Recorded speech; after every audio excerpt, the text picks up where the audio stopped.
ఆహ్, మరి నిన్న ఇస్కాన్ మ్యాంగ్లూర్ వారి లెవెల్ 3 క్లాస్‌లో భక్తి రసామృత సింధు 19వ అధ్యాయం, 18వ అధ్యాయం భావభక్తుల లక్షణాలు చూడబోతున్నాం. ఇంతకుముందు అధ్యాయంలో భావభక్తిని గురించి చూసాం. భావభక్తి అంటే ఏమిటి? అది ఏ రకంగా మనం ఏ రకంగా కలుగుతుంది అనేది చూసాము. వాటిల్లో మీకు గుర్తున్న విషయాలు మరి పెట్టగలిగితే పెట్టండి. అంటే మరి ఈరోజు టైం లేదు కాబట్టి కుదరదనుకుంటే క్విక్‌గా రివ్యూ చేయొచ్చు. ఆహ్, సో, తర్వాత ఒకసారి క్విక్‌గా రివ్యూ చేద్దాము. ఓం అజ్ఞానతిమిరాంధస్య జ్ఞానాంజనశలాకయా చక్షురున్మిళితం येन తస్మై శ్రీగురవే నమః.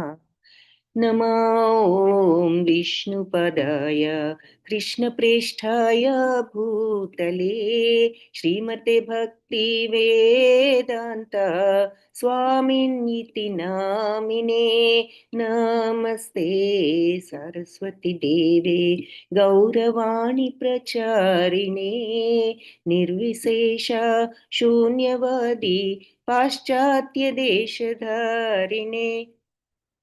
हे कृष्णा करुणा सिंधु दीनबंधु जगत्पते गोपेश गोपिका कांत राधा कांत नमोस्तुते तप्त कांचन गौरांगी राधे वृंदावनेश्वरी वृषभानुसुते देवी प्रणमामि हरिप्रिये. जय श्री कृष्ण चैतन्य प्रभु नित्यानंद श्री अद्वैत गदाधर श्रीवासादि गौर भक्त वृंद. हरे कृष्ण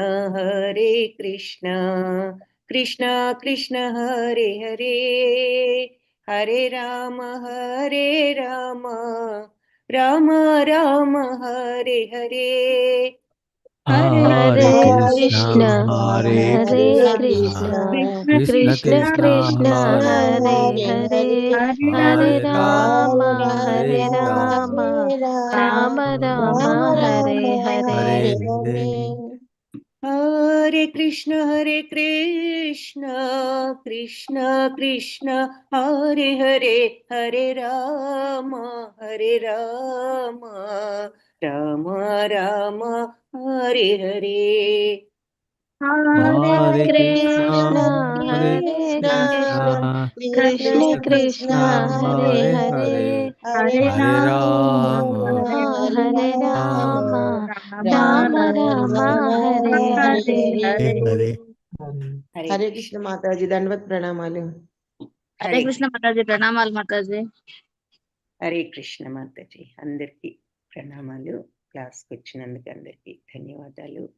మరి భావభక్తిలో మనం పోయిన అధ్యాయంలో ఏం చూసామంటే మరి అంతకుముందు రాగభక్తి చూసాం కదా. రాగభక్తిలో సంబంధిక రాగానుగ భక్తి, అలాగే కామరూప రాగానుగ భక్తి అని చూసాం.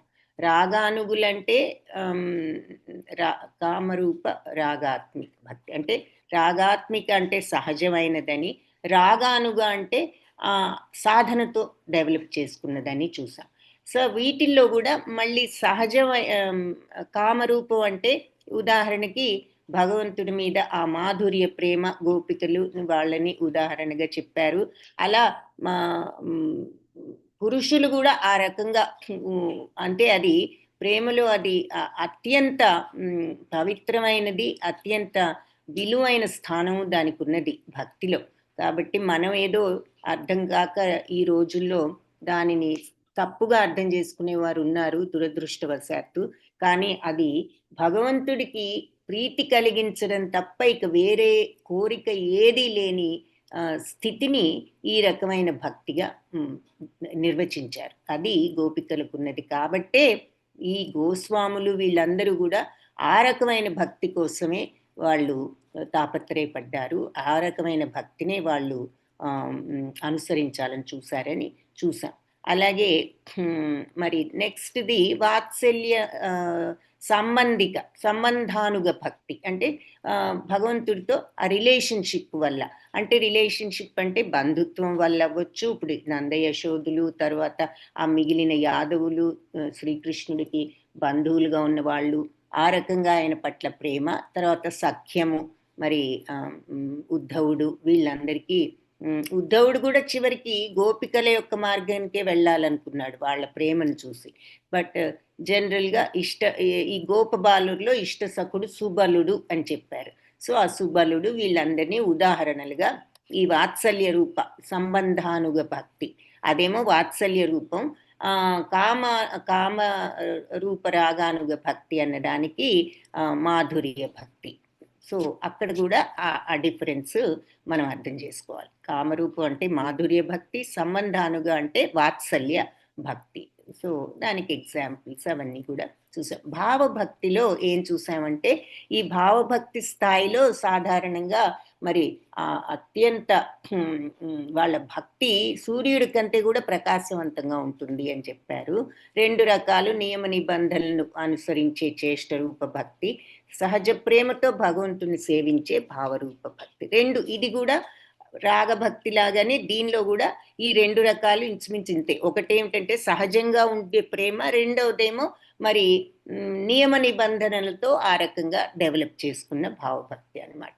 సో ఈ నియమ నిబంధనలు ఈ రెండిట్లో కూడా నియమ నిబంధనల్లో చేష్ట రూప భక్తి అన్నారు కదా, దానిలో 2 రకాలు: సాధన రూప భక్తి, కార్యరూప భక్తి అన్నారు. మళ్ళీ ఈ చేష్ట రూప భక్తి యొక్క కార్యరూపమే భావభక్తి.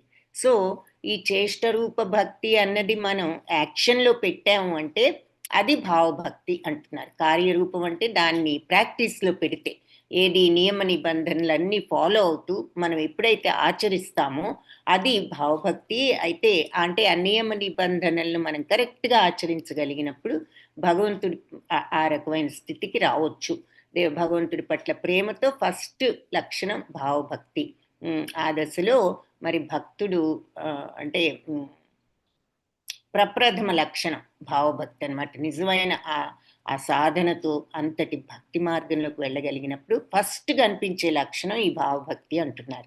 ఈ భావభక్తిలో ఏం జరుగుతుంది ఆ స్టేజ్లో అంటే, ఆ దశలో భక్తుడు మరి కంటి వెంట నీరు, శరీరం కంపించటం, ఇవన్నీ కూడా జరుగుతాయి. అయితే ఎప్పుడు అలాగే ఉంటారని కాదు. ఉదాహరణకి ఏం చెప్పారు, అంబరీష్ మహారాజ్ గారు మరి ఈ దుర్వాస మహాముని పెట్టిన ఆ క్లిష్ట పరిస్థితులు ఆయన భగవంతుని ప్రార్థించినప్పుడు ఆయనకు ఆ రకంగా కంటి వెంట అశ్రువులు కారాయి అని చెప్పారు.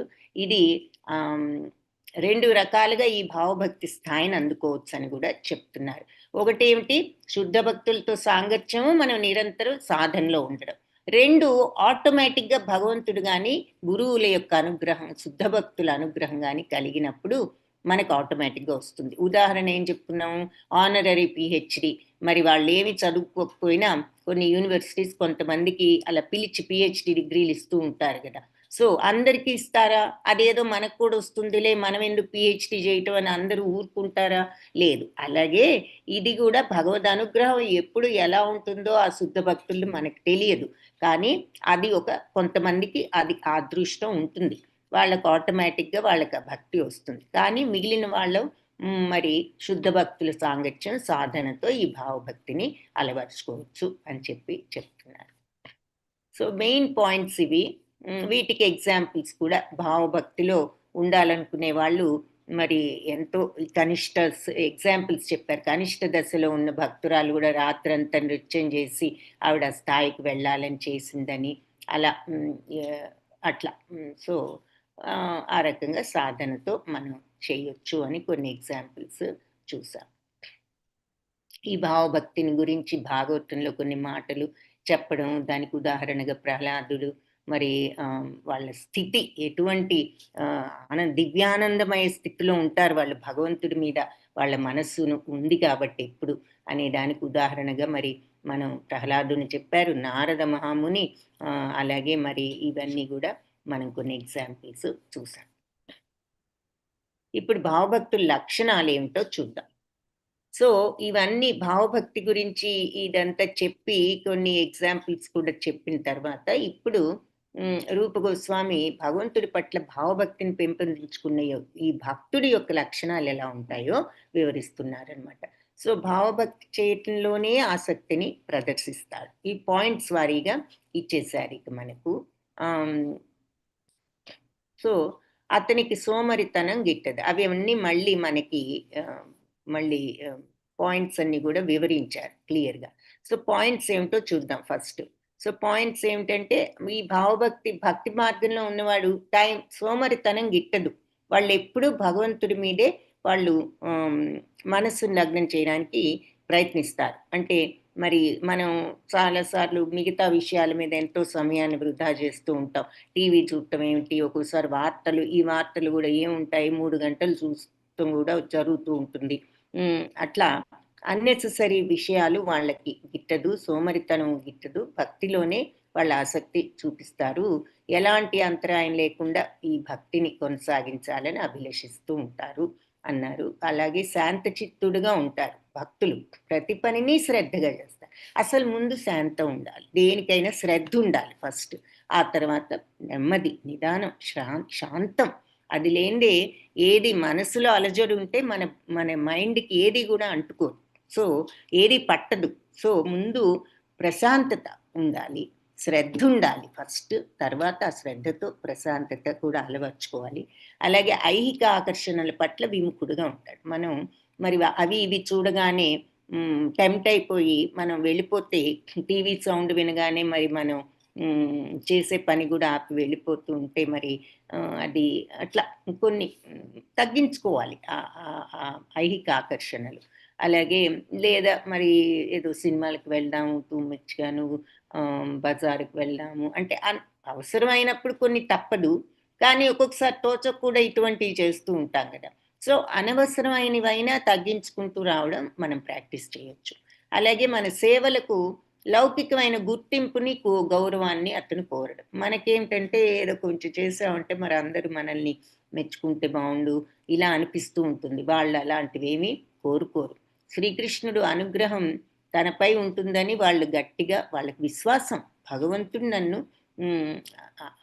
అంటే అనుగ్రహిస్తాడు అంటే ఆ మార్గంలో నేను ఉన్నాను, భగవంతుడు నన్ను ఆయన రికగ్నైజ్ చేస్తారు నా భక్తిని అన్నంత భక్తి ఉండాలి, అన్నంత నమ్మకం ఉండాలి. ఏది లేకుండా మరి భగవంతుడు నన్ను అనుగ్రహిస్తాడు అనుకోవడం కాదు. వాళ్ళు భక్తిలో ఉన్నారు కాబట్టి, వాళ్ళ తత్వంలోనే ఉన్నారు కాబట్టి వాళ్ళకి ఆ నమ్మకం, ఆ విశ్వాసం. భక్తితో భగవంతుని కొలవడం పట్లే వాళ్ళు సదా మరి ఆతృతతో ఉంటారు. భగవంతుడి నామాలు జపించడం అంటే వాళ్ళకి ప్రీతి. భగవంతుడి గుణాలు, దివ్య గుణాలు వర్ణించడం వాళ్ళకి ఎంతో ఇష్టం. సో భగవన్నామం, భగవంతుడిని కొలవడం, భగవంతుడి గుణాలని, లీలల్ని వివరించడం, భగవంతుడి తన నిత్య లీలని ప్రదర్శించే మధుర, బృందావనం ఇలాంటి పవిత్ర ధామాల్లో ఉండడానికి కూడా ఉత్సాహాన్ని చూపిస్తాడు అని చెప్తున్నారు. సో ఇవి చాలా మంది మరి ఓకే భగవన్నామాన్ని, ఉత్సాహాన్ని, ఇలా భగవత్ తీర్థాల్లో ఉండడం, పూజలు ఇవి చేసినా కూడా మరి ఐహిక ఆకర్షణల పట్ల విముఖంగా ఉండడం చాలా ముఖ్యం. అలాగే మన సేవలను గురించి గౌరవం, గుర్తింపు కావాలి అని అనుకోకుండా ఉండడం కూడా చాలా ముఖ్యం. సో ఈ రెండు అంటే ఇవన్నీ చేస్తున్న ఈ రకమైన మెంటాలిటీ లేనప్పుడు మనకి ఈ శుద్ధ భక్తితనం పూర్తిగా రాలేదు. అందుకని మనం ఎలాగూ ప్రే చేస్తున్నాం, జపిస్తున్నాం, ఆయన లీలల్ని వినడానికి ఎంతో ఉత్సాహం చూపిస్తున్నాం, అందరికీ వర్ణిస్తున్నాము, మధుర బృందావనం యాత్రలకు వెళ్ళడానికి చాలా కుతూహలం, ఆసక్తి చూపిస్తున్నాం కాబట్టి మనం భక్తి మార్గంలో ఉన్నాము అని అనుకోవాలి. అంటే ఈ మిగతా లక్షణాలను కూడా మనం ఫాలో అవ్వాలి. ఈ ఐహిక ఆకర్షణల పట్ల సర్వదా విముఖులుగా ఉండాలి. మరి సేవలకు గుర్తింపు, గౌరవం కావాలి అని అనుకోకుండా ఉండగలగాలి. సో మరి తను ఉండకూడదు, శాంత చిత్తంతో ఉండాలి, ప్రతి పని కూడా శ్రద్ధగా చేయాలి అంటున్నారు. సో ఫస్ట్ది సోమరితనం ఉండకూడదు అన్నారు. అవ్యర్థ కాలత్వం అంటే వాళ్ళు టైం వేస్ట్ చేయకుండా ఉండడం. అంటే ఏమిటి? టైంని సరి అయిన దాంట్లో ఉపయోగించడం, సత్కాలక్షేపం. సో భగవంతుడి పట్ల భావభక్తి ఉన్న భక్తుడు మరి ఎలా ఉపయోగిస్తాడు అంటే తన మాటను ఆయన స్తుతించడంలోనే వినియోగిస్తాడు, అనవసర కబుర్లు చెప్పకుండా. మనస్సులో కూడా మరి భగవంతుని ఎప్పుడు ప్రతిష్ఠించుకునే ఉంటాడు. భగవంతుడికి ప్రణామాలు అర్పించడం, ఇంకేదో ఒక సేవ చేయడం. భావభక్తితో సాగించే ఈ సేవల్లో అప్పుడప్పుడు అశ్రువులు కారుస్తూ ఉంటాడు. సో ఈ భావభక్తి స్టేజ్కి మరి ఈ పైన ఉన్న 6 లక్షణాలు 9 లక్షణాలు రావాలి అంటే అసలు ముందు శ్రద్ధ, శాంత చిత్తం, దయా హృదయం, అందరి పట్ల ప్రేమ అనేది ఉండాలి. ఎందుకు అంటే అది అది భగవద్ లక్షణం. ఆ లక్షణాన్ని శుద్ధ భక్తుడు అలవర్చుకున్నప్పుడే కంప్లీట్ పరిపూర్ణత వస్తుంది. కాబట్టి ఇవన్నీ కూడా ఫైనల్గా ఆ స్టేజ్కి తీసుకువెళ్ళే మెట్లు. కాబట్టి సో ఇవన్నీ మనం తెలుసుకోవాలి. సో సత్కాలక్షేపంలో ఆ రకంగా భగవంతుని గురించి మనసులో ఎప్పుడు ఉంచుకుంటూ ఆయన్ని మరి ప్రణామాలు అర్పిస్తూ ఉండడం అంటే ఎప్పుడు నమస్కరించి కూర్చోమని కాదు, ఆ ప్రార్థనా భావంతో ఎప్పుడు ఉండండి అని అర్థం. అలాగే భావభక్తితో మరి ఇలా ఉన్నప్పుడు వాళ్ళకి అప్పుడప్పుడు అశ్రువులు కూడా కారుతూ ఉంటాయి. అలా జీవితాంతం కూడా వాళ్ళు ఒక క్షణం కూడా వ్యర్థం చేయకుండా ఎప్పుడు ఈ రకంగా భగవత్ సేవలో. సో ఎప్పుడు మందిరంలో, పూజా మందిరంలో ఆయన విగ్రహం ముందే కూర్చోక్కర్లేదు. ఈ భావం ఉన్నప్పుడు నువ్వు ఎక్కడ ఏ పని చేసినా, అయితే ఏ పని చేసినా అది ఏదో ఒక రకంగా భగవంతుడికి ఉపయోగపడేటట్లుగా చెయ్యాలి. ఉదాహరణకి మరి ప్రభుపాద ఆయన ఎన్నో పనులు చేశారు. వంట చేసేవారు, పుస్తకాలు రాసేవారు, బయటికి వెళ్ళి ఉపన్యాసాలు ఇచ్చేవారు, ఇవన్నీ చేసేవారు. కానీ ఏ ఉద్దేశంతో ఏ పని అయినా చేశారు అంటే భగవత్ సేవ క్రింద చేయడం. సో అది అంటే మనం మన ఇంద్రియ తృప్తి కోసం చేసినప్పుడు అది భగవత్ సేవ అవ్వదు కదా, అది డిఫరెన్స్. సో ఏ పని చేసినా భగవత్ సేవ కింద, మన ఇంద్రియ తృప్తి కోసం కాకుండా ఆ రకంగా మనం ఏదైనా సరే సర్వీస్ చేసినా అది భగవత్ సేవ కింద చేయడం. నెక్స్ట్ పాయింట్ ఇది ఫస్ట్. సో ఈ రకంగా పనిచేస్తూ వాళ్ళు ఎప్పుడు భగవత్ చింతనలో ఉంటారు కాబట్టి ఇలా చేయగలుగుతారు. కాబట్టి వాళ్ళు కాలాన్ని వేస్ట్ చేయకుండా ఇలా ఏ పని చేసినా భగవత్ చింతనతో చేస్తారు. రెండవది శాంత చిత్తత. అంటే మరి వాళ్ళు ఎప్పుడు శాంతం, అలజడి అనేది ఉండదు. అలాంటి భక్తుడే మరి శాంత చిత్తుడు. మరి దీనికి కూడా ఎగ్జాంపుల్ పరీక్షిత్ మహారాజు. మరి ఆయన పోతాడని తెలిసినా కూడా ఆయన మునులతో మహారాజుతో ఇలా చెప్పడం జరిగిందనమాట. చివర్లో పోయే ముందు, బ్రాహ్మణులారా, మిమ్మల్ని శరణు వేడిన దాసుడిగా నన్ను మీరు అనుగ్రహించండి. త్రికరణ శుద్ధిగా భగవంతుడి పాదార విందాలు సేవించడానికే నేను ఈ గంగా తీరానికి వచ్చాను. గంగామాత కూడా నన్ను అనుగ్రహించేటట్లుగా నన్ను దీవించండి అని ఆయన అడిగాడు. అలాగే బ్రాహ్మణ కుమారుడి శాపానికి నన్ను గురి కానివ్వండి, ఆ శాపాన్ని మరి నిజం చెయ్యాలి.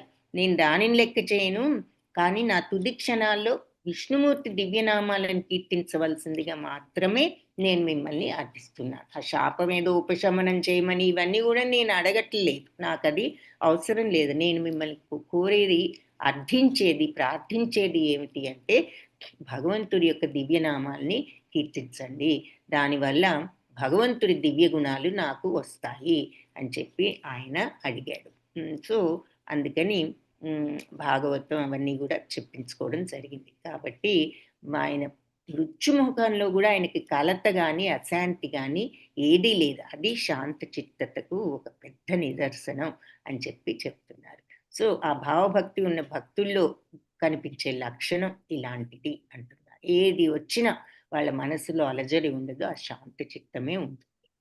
మూడవది వైరాగ్యం. అంటే ఐహిక ఆకర్షణ పట్ల విముఖుడుగా ఉండాలి అన్నారు కదా.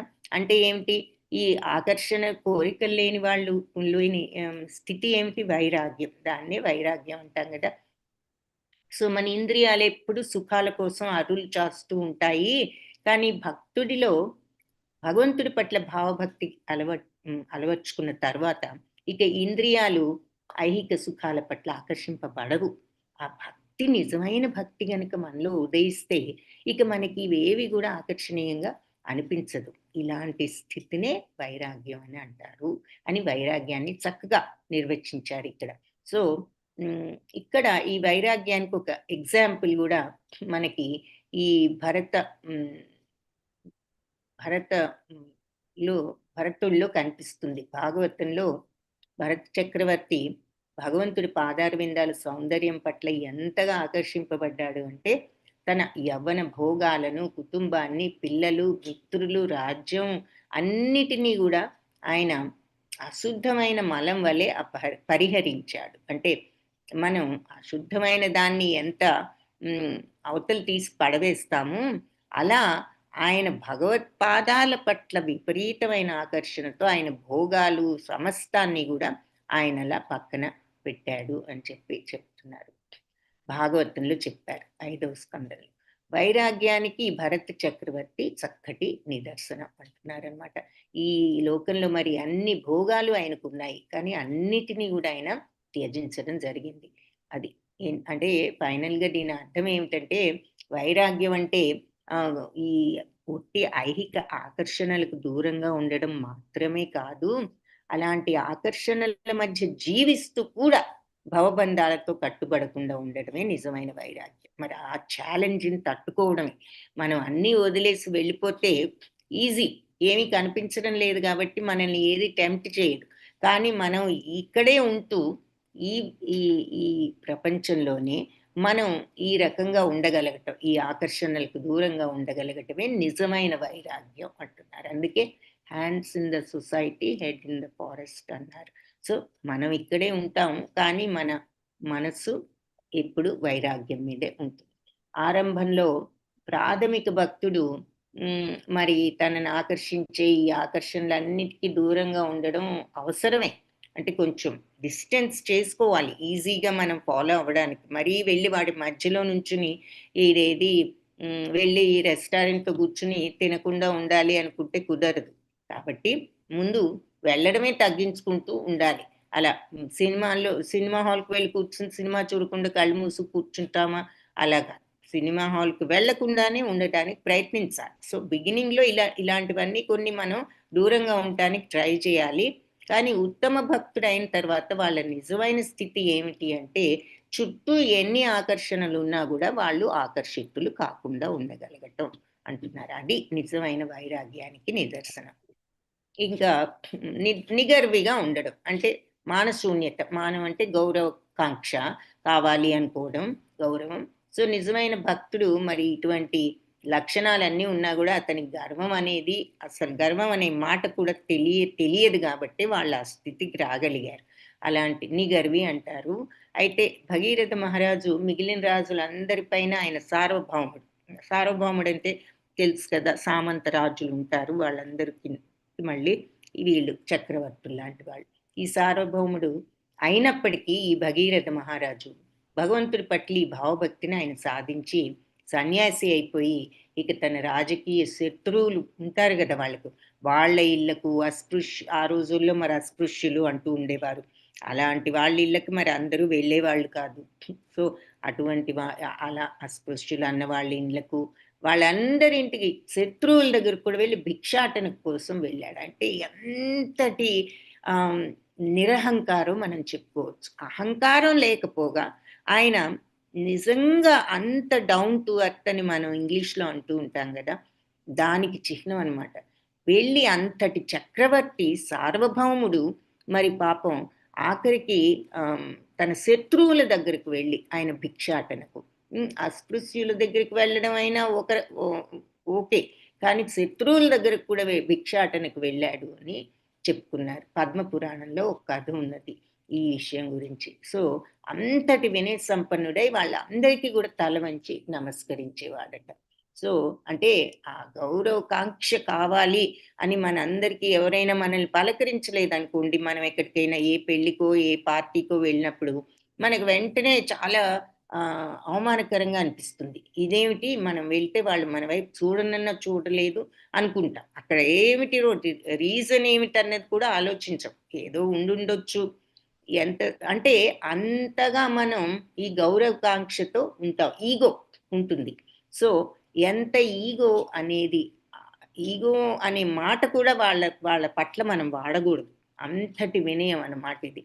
మరి అంతటి చక్రవర్తి శత్రువుల దగ్గరకు కూడా వెళ్ళి తల వంచి నమస్కరించి భిక్షాటనకు వెళ్ళాడు అంటే అంతటి నిగర్వి. కాబట్టి ఇలాంటి సన్నివేశాలు మన భారతదేశంలో ఇటువంటివి ఎన్నో ఉన్నాయి. ఎందుకంటే ఎంతో మంది భక్తులు ఇక్కడ ఉన్నారు కాబట్టి. ఇటీవల కూడా ఏం చెప్తున్నారు, 200 సంవత్సరాల క్రితమట కలకత్తాలో లాల్ బాబు అని చెప్పేసి ఒక భూస్వామి వైష్ణవుడిగా మారిపోయాడు. ఆయన గొప్ప ల్యాండ్ లార్డ్, భూస్వామి మారిపోయి ఆయన వైష్ణవుడిగా బృందావనంలో ఉన్నాడట. ఆయన కూడా ఈ రాజకీయ విరోధుల ఇళ్లకు వెళ్ళాడట, భిక్షాటనకు వెళ్ళేవాడట. భిక్షాటన అంటే గృహస్థులతో అవమానించబడటానికి సిద్ధపడటం. ఎందుకంటే మరి వెళ్ళిన ఇంట్లో ప్రతి ఒక్కరూ కూడా వీళ్ళ స్థితిని అర్థం చేసుకునే తత్వం వాళ్ళకి లేకపోవచ్చు. ఏమిటి వచ్చావా వెళ్ళు, మరి మొన్నటిదాకా ఇంత డబ్బు అది ఇదని విరవిగా ఎంతో ఇదిగా ఉన్నావు కదా, ఇప్పుడు ఏమిటి భిక్షాటనకు వచ్చావు అంటూ హేళన చేసే వాళ్ళు కూడా ఉండొచ్చు. అది సహజం. కానీ అలాంటి అవమానాలన్నీ కూడా ఆ భక్తుడు సహిస్తాడు. మరి భగవత్ సేవలో ఎలాంటి హీన స్థితినైనా సరే అంగీకరిస్తాడు అంటున్నారు. సో అంటే ఆ రోజుల్లో ఇలా వైరాగ్యంలో ఉన్న వాళ్ళు భిక్షాటనకు వెళ్తూ ఉండేవారు. వాళ్ళు భగవంతుడు అంటే వాళ్ళు ఏమి వండుకోవడం తినడం ఇటువంటివేమీ కూడా ఉండేవి కాదు కాబట్టి. సో వచ్చిందేదో తీసుకునేవారు, లేకపోతే లేదు. సో ఇలా నిగర్వత్వంతో ఆ వైరాగ్య స్థితిలో అంటే వాళ్ళు ఆఖరికి భోజనం కోసం వండుకోవడం కూడా లేదు. ఎవరైనా ఇస్తే తీసుకోవడం, లేదంటే లేదు. ఆ స్థితిలో వాళ్ళు ఉండే. ఆ భిక్షాటన ఇవ్వడం కూడా అవతల వాళ్ళకి ఆ భాగ్యాన్ని కలిగించడం కోసం వాళ్ళు వెళ్ళేవారు అని కూడా చెప్తారు. వీళ్ళ పొట్ట నిండడం కోసం కాదు, వాళ్ళ పొట్ట నిండాలనే కోరికతో వాళ్ళు భిక్షాటనకు వెళ్ళడం లేదని కూడా చెప్తారు. సో ఈ నిగర్వత్వానికి ఈ సన్నివేశాలు కొన్ని ఉదాహరణగా చెప్పారు. అంటే వాళ్ళు అంత నిగర్వత్వంతో ఉంటారు. నెక్స్ట్ది ఆశాబంధం. అంటే వాళ్ళు ఎప్పుడు కూడా హోప్తో ఉంటారు, భగవంతుడు నన్ను అనుగ్రహిస్తాడు అంటే. అది ఎప్పుడు ఉంటుంది ఆ హోప్? ఆ విశ్వాసం, ఆ భక్తి ఉన్నప్పుడు ఉంటుంది. అది ఇక్కడ మెయిన్ పాయింట్. భగవంతుడు మనల్ని అనుగ్రహిస్తాడు అని వాళ్ళకి తెలుసు అంటే ఇదేమిటి ఇలా అంటున్నారని మనకు డౌట్ రావచ్చు. ఇక్కడ పాయింట్ ఏమిటి అంటే వాళ్ళకి ఆ విశ్వాసం ఉన్నది భగవంతుడి మీద కాబట్టి ఆశ ఆ హోప్ ఉన్నది వాళ్ళకి, భగవద్ అనుగ్రహం వస్తుంది అనే దృఢమైన విశ్వాసం. దాన్నే సంస్కృతంలో ఆశాబంధం అంటారు. సో అంటే ఏమిటి అంటే భక్తుడు ఈ రకంగా ఆలోచిస్తాడట, నేను నా సాయశక్తుల భక్తి మార్గంలో ఉంటున్నాను కాబట్టి నేను భగవద్ధామానికి చేరుకుంటాను అని. అంటే చేరుకుంటాననే గర్వంతో కాదు, ఆ విశ్వాసం. ఈ మార్గంలో ఉన్నప్పుడు భగవంతుడు అనుగ్రహిస్తాడు అనే విశ్వాసం. ఇది తప్పుగా అర్థం చేసుకోకూడదు. మనం చూసి ఓహో నేను భగవద్ధామానికి చేరుకోవడం తథ్యం అని చాలా గర్వంతో అనుకుంటున్నాడు అనుకోకూడదు. అంటే ఈ మాటలు మనం ఎలా తీసుకుంటే అలా కనిపిస్తాయి. ఇక్కడ ఏమిటంటే అర్థం ఆ విశ్వాసంతో ఉండటం. భగవంతుడు భక్తి మార్గంలో ఉన్నప్పుడు తప్పనిసరిగా అనుగ్రహిస్తాడు అనే విషయం తెలుసు వాళ్లకు. అంతేగాని నన్ను అనుగ్రహిస్తాను నేనున్నానన్నది ఉన్నది ఉన్నట్టుగా కాదు మనం తీసుకోవాల్సింది. ఆ భగవంతుడు భక్తి మార్గంలో ఉన్న వాళ్ళని తప్పకుండా అనుగ్రహిస్తాడు. నేను ఆ మార్గంలో ఉండాలి, అనుగ్రహం కోసం కాకపోయినా ఆ మార్గంలో ఉండాలి. ఇది భగవంతుడి యొక్క స్వభావం అని విశ్వాసంతో ఉండడం అన్నమాట. సో ఈ ఆశాభావానికి ఉదాహరణగా సనాతన గోస్వామి చేసిన ప్రార్థనని చెప్తున్నారు. ఏమని ప్రార్థించారట ఆయన భగవంతుడి పట్లగా? మరి ప్రేమను కలిగించే శ్రవణ కీర్తనాలు అనే సాధనల పట్ల కానీ నాకు ఎటువంటి ప్రేమ లేదు. నిరంతరం భగవంతుని స్మరిస్తూ ఆయన దివ్యపాదార విందాలని నా హృదయంలో ప్రతిష్ఠించుకునే భక్తిని కూడా నాకు పాటించడం చేతగాదు. నాకు శ్రవణ కీర్తనలతో భగవంతుణ్ణి భక్తి సాధన చేతగాదు. ఆయన్ని హృదయంలో ప్రతిష్ఠించుకునే భక్తి నాకు చేతగాదు. ఆధ్యాత్మిక జ్ఞానాన్ని ఆచరించడం, పుణ్యకార్యాలు చేయడం, ఇలాంటివి చేయడానికి కూడా నాకు పూర్తిగా నాకు అవకాశం లేదు. ఇవన్నీ ఇలా ఉండగా కనీసం నేను ఉత్తమ కుటుంబంలో కూడా జన్మించలేదు. అందుకని నేను గోపీజన వల్లభుణ్ణైన నిన్ను వేడుకోవడం తప్ప నాకు గత్యంతరం లేదు. అంటే నేను ఇవేవీ చేయలేను, చేయదగ్గ అంత గొప్పవాడిని కాదు. కానీ నాకు ఏమిటి అంటే నేను కనీసం గొప్ప కుటుంబంలో అయినా పుట్టలేదు. అందుకని నేను చేయగలిగింది ఏమిటి అంటే గోపీజన వల్లభుడిని నిన్ను వేడుకోవటం తప్ప నాకు గత్యంతరం లేదు. నీ పాదార విందాలని ఏదో రకంగా చేరుకోవాలని నేను ఆశపడుతున్నాను. కానీ ఈ ఆధ్యాత్మిక లక్ష్యాన్ని చేరుకోవాలి అంటే దానికి అవసరమైన సామర్థ్యం నాలో కొరవడింది. అంటే నాకు లేదు అంత సామర్థ్యం. నీ పాదాలను చేరుకునే సామర్థ్యం నాలో లేదు భగవాన్. అట్టి ఆశ నాకు బాధ కలిగిస్తుంది. మరి ఏది పాదాలను చేరుకోవాలి. కానీ ఆ సామర్థ్యం నాకు లేదు. దాంతో నాకు ఆ కోరిక, ఆశ ఉన్నది నీ పాదాలను చేరుకోవాలని. కాబట్టి నాకు బాధ కలిగిస్తోంది. నేను నాకు ఆ సామర్థ్యం లేదు అని చెప్పి ఆయన ప్రార్థిస్తూ ఉండేవాడు. అంటే ఆయన శ్రవణం చేయలేదు, స్మరణం చేయలేదని కాదు. మరి 16 రౌండ్ ఎప్పుడు భగవన్నామం స్మరిస్తూనే ఉండేవాడు. కానీ ఆయన తన యొక్క సాధన ఇంకా భగవంతుడికి ఆయన పాదార విందాలను చేరుకుంటానికి తనకి ఇంకా అర్హత లేదని ఆయన బాధపడేవాడు. అంటే దీని సారాంశం ఏమిటి అంటే ఆశాబంధం అనే పద్ధతిలో భగవంతుడి పాదాలని ఏదో రకంగా చేరుకోవాలని ఆశాభావంతో ఉండడం అంటున్నారు. సో మనం అది కరెక్ట్గా ఇందాక చెప్పుకున్నాం కదా, నేను భక్తి మార్గంలో ఉన్నాను, సో తప్పకుండా భగవంతుని చేరుకుంటాననే గర్వం కాదు ఇక్కడ. ఈ సాధనలన్నీ చేస్తూనే ఆయన ఏమనుకుంటున్నారు,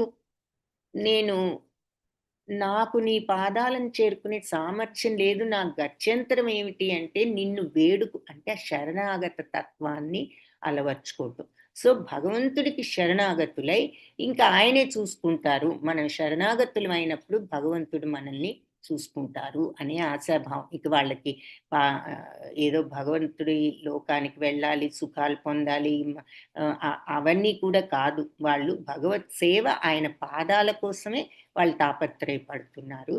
సో ఆశాభావం. భగవంతుడా నిన్ను ప్రార్థించడం కంటే నాకు వేరే గత్యంతరం, నేనేదో గొప్ప ఆధ్యాత్మికుని, తత్వం తెలిసిన వాడిని, వేదాలు తెలిసిన వాడిని అని అనుకోవడం లేదు.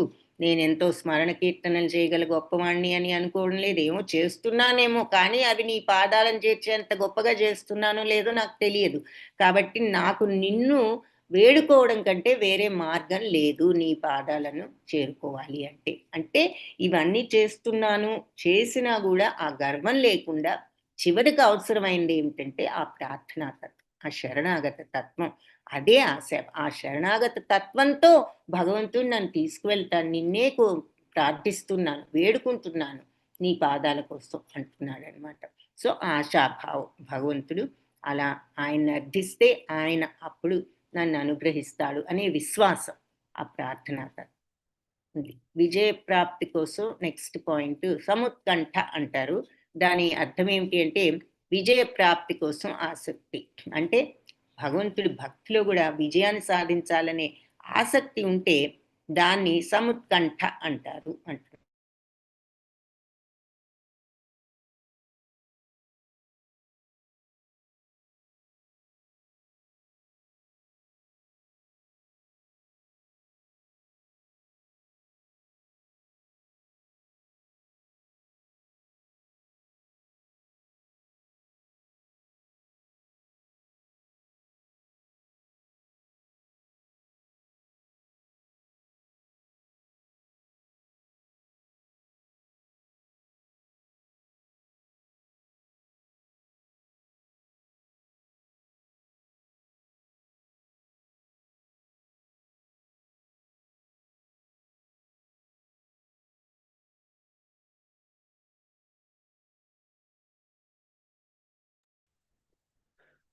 మాతాజీకి నెట్ పోయినట్టుంది,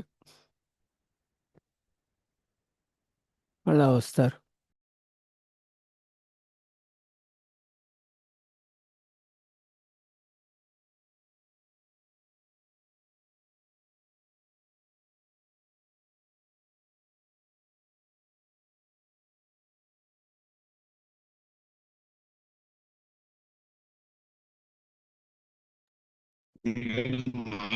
నెట్ పోయిందేమో అనుకుంటున్నా ప్రభు. నెట్ పోయింది ఆవిడకి. అదేనా? అదే మాకు పోయిందేమో వెతుకుతున్నాం. ఏంటి ప్రభు మీది మాట మిట్లేట్ అవుతుంది. వచ్చారు మాతాజీ. హరే కృష్ణ ప్రభుజీ. సారీ, ఇస్తున్నా మీకు హోస్ట్ ఇస్తాను. పర్వాలేదు ప్రభుజీ. కనెక్షన్ పోయింది, దాంతో కొద్దిగా డిస్కనెక్ట్ అయింది. ఇచ్చేసాను మీకు. ఓకే ప్రభుజీ. నెక్స్ట్ మళ్ళీ స్టార్ట్ చేస్తాం. సో 2 parts గా ఉంటుంది అనుకుంటా ఈరోజు. ఆల్మోస్ట్ అయిపోవచ్చింది. యాక్చువల్లీ లైవ్ స్ట్రీమ్ కంటిన్యూ అవుతుంది. Very good. Okay, Hare Krishna.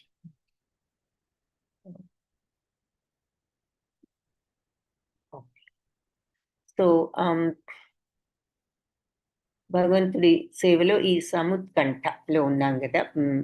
అంటే ఆయన సేవలో విజయాన్ని సాధించడం కోసం ఆసక్తి ఉన్నప్పుడు దాన్ని సముత్కంఠ అంటారు.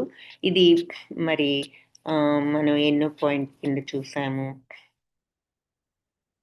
భక్తితో భగవంతుడిని కొలవడంలో సదా ఆతురత చూపడం, దాన్ని సముత్కంఠ అంటారు అని చెప్పారు. సో చక్కటి పేర్లు మనం ఇక్కడ చెప్పారు, పాయింట్స్ లోనేమో విశదీకరించారు. సో ఈ సముత్కంఠ అంటే తీవ్రమైన కోరిక అని అర్థం. నిజానికి మరి కృష్ణ చైతన్యంలో విజయం సాధించాలి అంటే మనం చెల్లించవలసిన మూల్యం, అంటే దాని ప్రైస్ అన్నమాట, దాని ధర ఏమిటి అంటే ఈ కోరిక ఉండడమే. ఆ కోరిక ఉంటేనే మరి మనం ఈ విజయాన్ని సాధించగలం. మరి ప్రతి వస్తువుకి ఎంతో కొంత ధర ఉంటుంది కదా మార్కెట్లోకి వెళ్ళినప్పుడు. ఆ మూల్యం చెల్లిస్తేనే కదా మనం ఆ వస్తువుని కొనుక్కుంటాం. సో అలాగే మరి భగవద్భక్తిని సాధించాలి అంటే ఆ తీవ్రమైన తహతహను పెంచుకోవాలని వేదాలు చెప్తున్నాయి. సో ఎలా ఈ భక్తి అంటున్నారు, ఈ భక్తిని ఎలా పెంపొందించుకోవాలి అని మనకి చాలాసార్లు డౌట్ రావచ్చు. సో చక్కగా దానికి ఆన్సర్ ఇక్కడ చెప్తున్నారు. ఆ తీవ్రమైన తహతహ పెంపొందించుకోవాలి, భక్తి కావాలి అంటే అని వేదాలు కూడా అదే చెప్తాయి. ఈ సముత్కంఠను గురించి బిల్వమంగళ్ ఠాకూరు కృష్ణ కర్ణామృతం అనే గ్రంథంలో చాలా అందంగా చెప్పారట. ఏమని? సమస్త విశ్వాన్ని సమ్మోహితం చేసే దేహ సౌందర్యం ఉన్న ఆ బృందావన బాలకుడి కోసం నేను ఉత్కంఠతో నిరీక్షిస్తున్నాను. నల్లని కనుబొమ్మలతో విప్పారిన కలువరేకులు లాంటి కన్నులతో ఆయన ఎప్పుడూ ఆప్యాయంగా తన భక్తుల వైపు చూస్తూ ఉంటారు. ఆ కన్నులు ఆర్ద్రంగా ఉంటాయి. ఆయన పెదవులేమో రాగిలాగా ఎర్రగా ఉంటాయి. ఆ పెదవుల నుంచి వెలువడే ధ్వని స్పందన అంటే ఆ వేణునాదం సర్వ జగత్తుకు కూడా చాలా ఉన్మాదాన్ని కలిగించేటట్లుగా ఉంటుంది. ఈ బృందావనంలో ఆయన దర్శించాలని నేను తహతహలాడుతున్నాను అంటూ ఆ బిల్వమంగళ్ ఠాకూర్ ఆయన భగవంతుడి రూపాన్ని తన మనసులో ఆ రకంగా ఊహించుకుంటూ చూస్తున్నారనమాట. ఈ ఊహకు, ఆ ఇమాజినేషన్కి ఎంత పవర్ ఉందో మనం ఎన్నో ఎగ్జాంపుల్స్లో చూసాం. సో మరి ముఖ్యంగా ఆ బ్రాహ్మణుడు పూజ చేస్తూ వంట చేస్తూ చేయి కాల్చుకోవడం అనేది ఒక పెద్ద ఉదాహరణ. సో మనకది ఏంటి అంటే భగవంతుణ్ణి మనం మనసులో ధ్యానించుకుంటూ ఉన్నప్పుడు అది మనకి అంతటి బ్రాహ్మణుడు కూడా ఉలిక్కిపడి కళ్ళు తెరిచి ఇదేమిటి చేయి కాలిందని ఆశ్చర్యపోతాడు. సో అంటే బ్రాహ్మణుడికి కూడా తెలియదు, కానీ భగవంతుడు అంత నిజాన్ని చేస్తున్నాడు ఆయన ఊహని. ఎందుకు? భక్తితో అతను చేస్తున్నాడు కదా. సో భక్తితో మనం మనస్సులో భగవంతుడిని తలుచుకుంటున్నాము అంటే, ఆయన రూపాన్ని చూడగలుగుతున్నాము అంటే మనం చూస్తున్నామని అనుకోవాలి. కళ్ళు తెరిచి కళ్ళ ముందు భగవంతుడు లేడు, మనం చూడలేదని అనుకోకూడదు. మనం అంతటి నమ్మకంతో మనం కళ్ళు మూసుకుని ధ్యానించినప్పుడు మన ధ్యానంలో మనం చూడగలిగితే మనం చూసినట్లే. సో అది ఇక్కడ మరి ఆయన ఈ రకంగా నేను బృందావనంలో దర్శించాలని తహతహలాడుతున్నాను అంటూ ఆయన భగవంతుడి యొక్క రూపాన్ని అలా ఊహించుకుంటూ ఆయన రాశారనమాట కృష్ణ కర్ణామృతంలో. అలా ఎప్పుడు కూడా ఈ భగవంతుడిని ఆరాధించాలి అనే ఉత్కంఠతో భగవంతుడి సేవ కోసం తహతహలాడటం, అదే మరి పెద్ద క్వాలిఫికేషన్ అంటున్నారు. మనం భక్తి పెంచుకోవాలంటే ఈ తహతహ ఉండాలి అని చెప్పి వేదాలు కూడా చెప్తాయి. సో కోరిక లేనప్పుడు ఏదైనా మనం పని చేసామంటే, ఏ పని చేసినా కోరిక తీర్చుకోవడానికే చేస్తాం కదా. యూజువల్గా ఆలోచిస్తే ప్రతి చిన్న పని కూడా లేచి బ్రష్ చేసామంటే ఎందుకు చేస్తున్నాం? మన పళ్ళు క్లీన్ గా ఉండాలని చేస్తున్నాం. అట్లా ప్రతి పనికి కూడా వెనక ఒక రీజన్ ఉంటుంది. సో మరి భగవంతుడి మీద భక్తికి ఏమిటి రీజన్ అంటే ఆ కోరిక ఉండాలి, ఆ తహతహ ఉంటేనే ఆ భక్తిని, భగవంతుణ్ణి మనం ఎక్స్పీరియన్స్ చేయాలి, ఆయన్ని చూడాలి, తెలుసుకోవాలి, ఆ భక్తిలో మునగాలి అనుకున్నాము అంటే మరి ఆ తహతహ ఉంటేనే ఆ భక్తి సాధ్యపడుతుంది. నెక్స్ట్ది భగవన్నామ సంకీర్తనలో రుచి. సో నామగానే సదా రుచి. సో అంటే ఆ నామ వింటమే ఆ నామంలో ఉన్న రుచిని తెలుసుకోగలరు. రాధారాణి ఈ నామ సంకీర్తన చేసే ఆవిడ నామ సంకీర్తన చేసే శ్లోకం ఒకటి ఉన్నదట. ఆవిడ చెలికత్తెల్లో ఒక ఆవిడ ఇలా అంటున్నారనమాట, ప్రభు గోవింద, ఈ వృషభానుడి కుమార్తె అయిన రాధారాణి ఆశ్రువులు విడుస్తోంది, కృష్ణ కృష్ణ అంటూ ఉత్కంఠతో ఆమె నీ నామాన్ని గానం చేస్తోంది అని చెప్పి ఈ చెలికత్తె ఒక ఆవిడ అనడం మనం చూస్తాం ఆవిడ నామ సంకీర్తన గురించి. అంటే ఆవిడ కళ్ళలో ఆ రకంగా ఆ నామాన్ని తలుచుకున్నప్పుడు ఆనంద భాష్పాలు వచ్చేవన్నమాట. భక్తి భాష్పాలు అనుకోవచ్చు, భావభక్తి అనుకోవచ్చు. సో భావభక్తుల లక్షణాలు చూస్తున్నాం కాబట్టి ఈ రాధారాణి యొక్క తత్వాన్ని కూడా మనకి ఎగ్జాంపుల్గా ఇక్కడ చెప్తున్నారు. సో భగవంతుడి దివ్య లీలాభివర్ణనల పట్ల ఆసక్తి, ఇది ఆయన లీలలంటే ఆసక్తి చూపించడం కూడా. దాని గురించి కూడా ఈ కృష్ణ కర్ణామృతం ఇందాక చూసాం కదా, కృష్ణ కర్ణామృతంలో బిల్వమంగళ్ ఠాకూర్ భగవంతుడిని ఏ రకంగా చూడాలి అని ఆయన ఊహించుకుంటున్నారు. అందులో అలా అదే బుక్లో ఆయన దివ్యలీలను వర్ణించడంలో ఆసక్తి కూడా ఈ రకంగా చెప్పారు. భగవంతుడి కోసం నేనేం చేయగలను, అన్ని ఆనందాలని మించిన ఆనంద నిధానం ఆయనే. ఆయన అన్నింటినీ మించిన ఆనందం, సచ్చిత్తానంద బ్రహ్మానంద నిత్యానంద శాశ్వతానంద స్వరూపుడు ఆయన. అలాంటి భగవంతుడు మరి అన్ని ఆనందాలకి మించిన ఆయన, మరి ఆయనకి నేనేమి ఇవ్వగలను? ఆయన ఎప్పుడూ నిత్యానందుడే. కానీ కొంటె పిల్లల్లో కొంటెవాడు, ఆ కృష్ణుడి బాల్యలీలలు నా హృదయాన్ని ఆకట్టుకుంటున్నాయి, కాబట్టి నేను ఇంకా ఆయనకి ఏమీ చేయగలను అంటున్నారనమాట. సో భగవంతుడి గురించి ఇక్కడ ఆయన లీలల్ని వివరించడం గురించి చెప్పిన మాట అది. అలాగే కృష్ణలీలలు ఎక్కడైతే ప్రదర్శితాలయ్యాయో ఆ దివ్యధామాలంటే ఆకర్షణ ఉండడం. సో మరి అవి ఎక్కడ ప్రదర్శితం అయ్యాయంటే బృందావనం ప్రాంతంలో. సో రూప గోస్వామి పద్యావళి అనే గ్రంథం రచించారు బృందావనాన్ని గురించి. దాంట్లో బృందావనాన్ని గురించి ఈ కింది శ్లోకం ఉన్నదట. ఇక్కడే నందకుమారుడు గోకులానికి ప్రభు అయిన తన తండ్రితో కలిసి జీవించాడు, నందమహారాజుతో. ఇక్కడే శ్రీకృష్ణ భగవానుడు శకటు రూపంలో వచ్చిన అసురుణ్ణి సంహరించాడు. ఇక్కడే సమస్త జనుల భావబంధాలను తొలగించి దామోదరుడిగా ఆయన తల్లి అయిన యశోద త్రాటితో బంధించడం జరిగింది. అంటే బృందావనంలో జరిగిన విషయాలు ఆయన కొన్ని ఎగ్జాంపుల్స్గా చెప్పారు రూప గోస్వామి పద్యావళి అనే పుస్తకంలో. సో పవిత్రుడైన భక్తుడు ఈ మధుర బృందావనం పరిసరాల్లో నివసిస్తూ కృష్ణుడి బాల్యలీలని ప్రదర్శించిన స్థలాలన్నిటినీ కూడా సందర్శిస్తాడు. మరి ఆ పవిత్ర ధామంలోనే భగవంతుడితో భగవంతుడు గోపాల బాలుడితో తల్లి అయిన యశోదతో తన బాల్యలీలను ప్రదర్శించడం, అక్కడ ఆ స్థలానికి మరి మనం ప్రదక్షిణ చేయవచ్చు. అటువంటి ఆచారం మరి ఈనాటికి కూడా ఉంది కదా. భక్తులు బృందావనం వెళ్ళినప్పుడు అందరూ ప్రదక్షిణ చేస్తూ ఉంటారు. మరి మధుర బృందావనాన్ని సందర్శిస్తూ భక్తులు ఆనందాన్ని పొందుతూ ఉంటారు. ఒక భక్తుడు బృందావనాన్ని చేరుకున్నాడు అంటే భగవంతుడితో విరహం అనుభూతం అవుతుంది. అంటే భగవంతుని మనం అక్కడ ఫీల్ అవుతూ ఉంటాం. ఆ స్థలాలన్నీ చూసినప్పుడు మనం నిజంగానే మిస్ అవుతాం. అబ్బా మనం ఆ టైంలో ఉంటే ఎంత బాగుండు అనుకుంటూ ఉంటాం ఈ స్థల పురాణాలన్నీ వింటున్నప్పుడు. సో అలా ఆ బృందావనాన్ని చేరుకోగానే శ్రీకృష్ణుడితో ఆ విరహం వస్తుంది. ఇలాంటి అద్భుతమైన దివ్యలీలల్ని మరి భగవంతుడు అక్కడ ఒకప్పుడు ప్రదర్శించారు. ఆ లీలల్ని స్మరించాలనే ఆసక్తే కృష్ణానుబంధం అంటున్నారు రతి. సో భగవల్లీలల్ని తలుచుకోవాలి, వినాలి అనే ఆసక్తి రతి, కృష్ణ అనుబంధము అంటున్నారనమాట.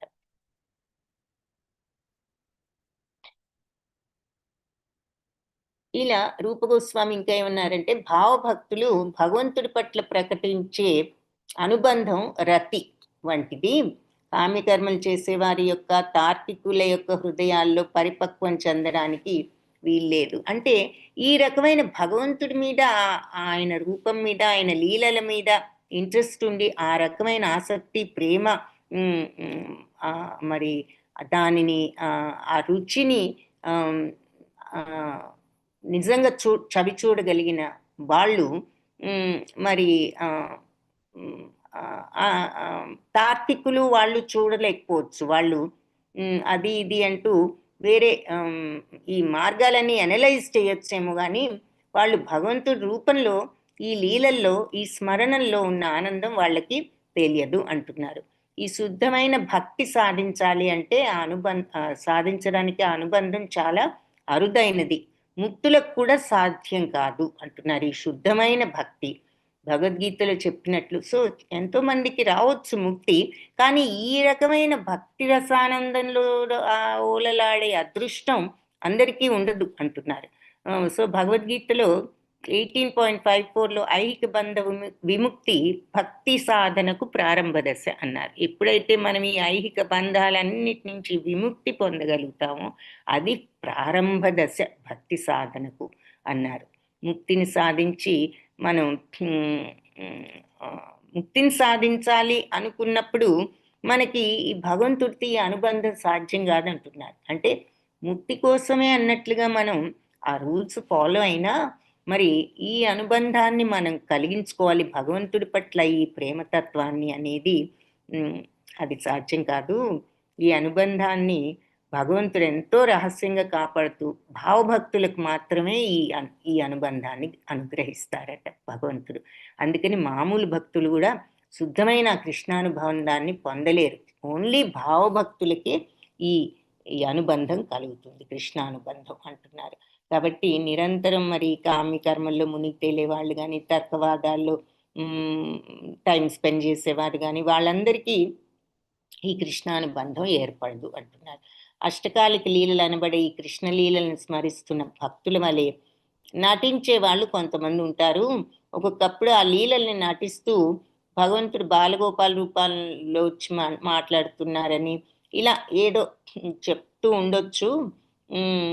కానీ భక్తి శాస్త్రంలో పరిజ్ఞానం లేని అమాయక వ్యక్తుల్ని వాళ్ళు భ్రమింపజేయగలరేమో కానీ భావభక్తుడు ఎవరైనా ఆ కృత్రిమ అభినయాలను పసిగట్టగలరు అంటున్నారు. అంటే కొంతమంది లేకపోయినా ఆ భక్తి ఉన్నట్లు నటించవచ్చు, కానీ నిజమైన భావభక్తులు కాదు అని చెప్తున్నారు.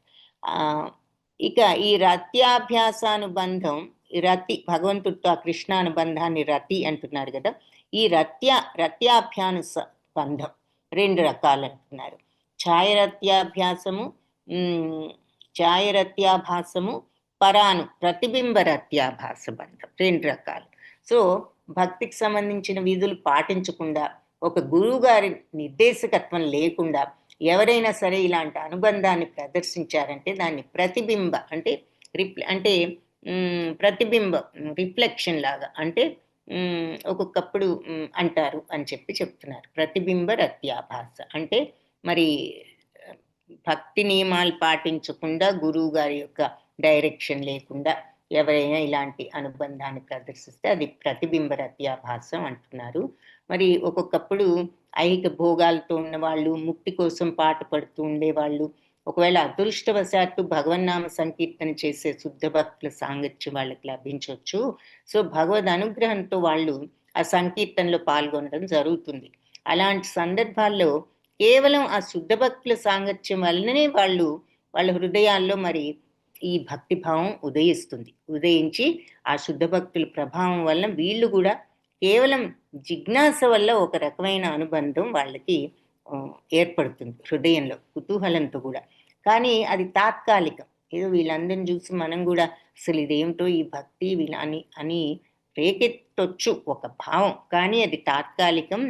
అది ప్రతిబింబ రత్యాభ్యాసాన్ని సాధించడం వల్ల అటువంటి ప్రత్యాభ్యాసం వల్ల ఐహిక బాధలన్నీ అంతరించినప్పుడు దానిని పరానుబంధం అంటారు. అంటే అది నిలిచి శాశ్వతమైనప్పుడు ఆ ఉత్కంఠ, ఆ భక్తి, అది మనం దాంట్లో సెట్ అవ్వగలిగినప్పుడు దానిని పరానుబంధం అంటారు అంటున్నారు. సో నెక్స్ట్ది ఛాయరత్యాభ్యాసం, ఛాయరత్యాభాసానుబంధం అంటే అది కానీ పరానుబంధం కానీ ఒక శుద్ధ భక్తుడితో సాంగత్యం ఏర్పడటం వల్ల కానీ లేదా బృందావనం, మధుర, దివ్యధామాల సందర్శనం వల్ల కానీ కలుగుతుంది అంటున్నారనమాట. సో ఒక మామూలు మనిషి భగవంతుడి పట్ల అనుబంధాన్ని పెంపొందించుకుని అదృష్టవశాత్తు శుద్ధ భక్తులతో కలిసి భగవత్ సేవను ఆచరించాడు అంటే అలాంటి వాళ్ళు కూడా శుద్ధ భక్తుల స్థాయిని అందుకోవడం జరుగుతూ ఉంటుంది. కాబట్టి ఒక శుద్ధ భక్తుడు సాంగత్యం వల్ల సామాన్య మానవుల్లో ఆ దివ్యరతి అనేది తలెత్తినా కూడా అతన్ని అత్యున్నత స్థాయికి తీసుకువెళ్ళగల సమర్థమైనది అని చెప్తున్నారనమాట. సో ఆ రతి తలెత్తింది అంటే ఒక వ్యక్తిలో ఇక అది తీసుకువెళ్ళగలదు ఒక మామూలు వాళ్ళను కూడా. ఈ రతి అనేది ఎలా ఏర్పడింది అంటే శుద్ధ భక్తుల సాంగత్యంతో. కానీ శుద్ధ భక్తుల సాంగత్యంతో తగినంతగా అనుగ్రహింపబడితేనే తప్ప ఒక వ్యక్తికి ఆ భగవంతుడి పట్ల అనుబంధం కలగదు. సో అక్కడ కూడా శుద్ధ భక్తుల సాంగత్యం ఉండాలి. సో చూస్తే మనం మోస్ట్ ఆఫ్ ది భక్తులు రకరకాలుగా ఉన్నాయి. భక్తి రాగభక్తిలో ఉన్నాయి, అలాగే భావభక్తి ఉంది. అన్ని ఏదైనా శుద్ధ భక్తులు అనేవాళ్ళు చాలా ఇంపార్టెంట్. భక్తిలో అభ్యసించడం, ఆ మార్గాలు పాటించడం, ఇవన్నీ కూడా ఇంపార్టెంట్ అనేది చూసాం. మెయిన్ పాయింట్ శుద్ధ భక్తులకి అంత ఇంపార్టెన్స్ ఉన్నదన్నమాట. భగవద్ అనుగ్రహం లేదా శుద్ధ భక్తుల అనుగ్రహం అంటున్నారు ప్రతి చోట. సో శుద్ధ భక్తుల సాంగత్యం వల్ల భగవంతుడి పట్ల రతి అంకురించినట్లే శుద్ధ భక్తుల పాదార విందాలకు అపరాధం చేయడం వల్ల కూడా ఆ అనుబంధం సమసిపోతుంది. సో వాళ్ళని భగవంతుడి ప్రతినిధులుగా మనం అదే గౌరవంతో చూడాలి అంటున్నారు. వాళ్ళని అలా చూసినప్పుడు మనకి ఆ భక్తి పెరుగుతుంది. వాళ్ళని అవమానించినప్పుడు మరి మనకి ఆ భక్తి కూడా పోతుంది. ఖచ్చితంగా చెప్పాలి అంటే మరి శుద్ధ భక్తుల సాంగత్యం భగవంతుడితో అనుబంధాన్ని పెంపొందిస్తుంది అంటున్నారనమాట. సో అలాంటి మరి అలాంటి శుద్ధ భక్తుల పట్ల అపరాధం చేసినప్పుడు ఛాయానుబంధం అవనివ్వండి, పరానుబంధం అవనివ్వండి, ఏదైనా కూడా అంతరించిపోతుంది అంటున్నారు. సో అది సో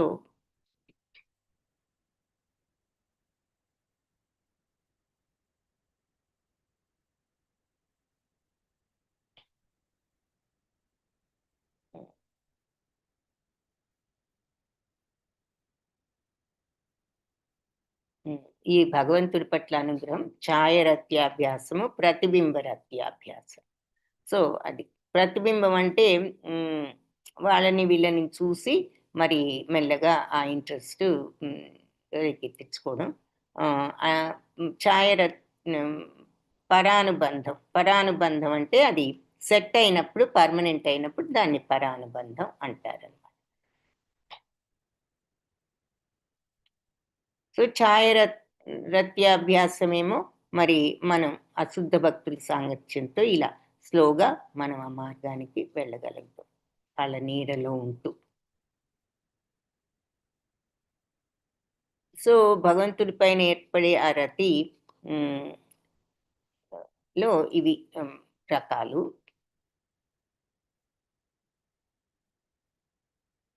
సో భగవంతుడిలో ఆ భక్తిభావం పెంపొందించడానికి మరి శుద్ధ భక్తుల సాంగత్యం ఒకటి, భగవంతుడి అనుగ్రహం కారణం అన్నది మనం ఇంతకు ముందు కూడా చూసాం. సో మనకి ఎప్పుడైతే ఈ భోగాలన్నిటి పట్ల మనం వాటిని పక్కన పెట్టగలిగి వైరాగ్యాన్ని తెచ్చుకుని భక్తిని పెంపొందించుకున్నామంటే ఇక యాదృచ్ఛికంగా భక్తిలో గనక అతడు ఏదైనా అపరాధం చేసినా కూడా అటువంటి భక్తుల్ని మనం నిరసించకూడదు అంటున్నారన్నమాట. ఇటువంటి భక్తుడు నిజంగా వైరాగ్యంతో ఉంటూ భావభక్తిని పెంపొందించుకుని భగవత్ సేవలో ఉంటూ ఎప్పుడైనా ఏదైనా అపరాధం చేసినా మనం నిరసించకూడదు. భగవంతుడి పట్ల స్థిరమైన శ్రద్ధ ఉన్న భక్తుడు ఒకప్పుడు యాదృచ్ఛికంగా భక్తి మార్గం నుంచి పతితుడు అయినా కూడా శుద్ధ భక్తునిలాగానే పరిగణించాలని భగవద్గీత కూడా చెప్తోంది. కాబట్టి భక్తిలో భగవంతుడు గురువు గారి యొక్క భక్తి ఉండడం వల్ల ఈ భక్తి మార్గంలో పరిపూర్ణతను అందుకోవచ్చు అంటున్నారు.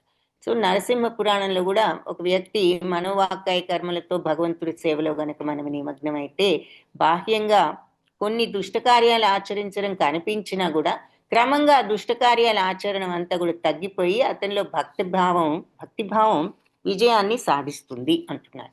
సో ఇలా భక్తి మార్గంలో ఉన్నప్పుడు మధ్య మధ్యలో ఒకటి అరా కొన్ని తప్పులు ఏమైనా చేశాడు అనుకోండి, చేసినా కూడా అది ఈ మార్గంలో అంటే అదంతా కూడా ఇంకా పర్ఫెక్షన్కి వచ్చే ముందు, మరి కంప్లీట్ పర్ఫెక్షన్ అనేది అంత ఈజీ కాదు కదా.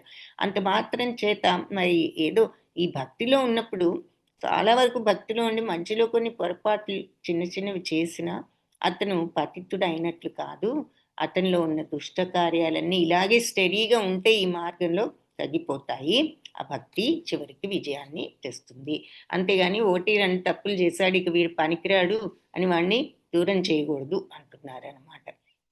అది సో చందమామలో గనక చిన్న చిన్న మచ్చలు కనిపించవచ్చు, కానీ మరి చంద్రుడి ప్రకాశత్వానికి ఎలా లోపం ఉండదో మచ్చలున్నా అది ఒక ఎగ్జాంపుల్గా చెప్తున్నాడు. ఈ మధ్యలో ఈ భక్తి మార్గంలో కొన్ని చోట్ల లోపం చేసినా కూడా వాళ్ళు అది పెద్ద లోపంగా పరిగణించబడదు అంటున్నారు అనమాట. సో భగవంతుడి ఇకపోతే శ్రీకృష్ణుడితో అనుబంధం దివ్య ఆనందదాయకం.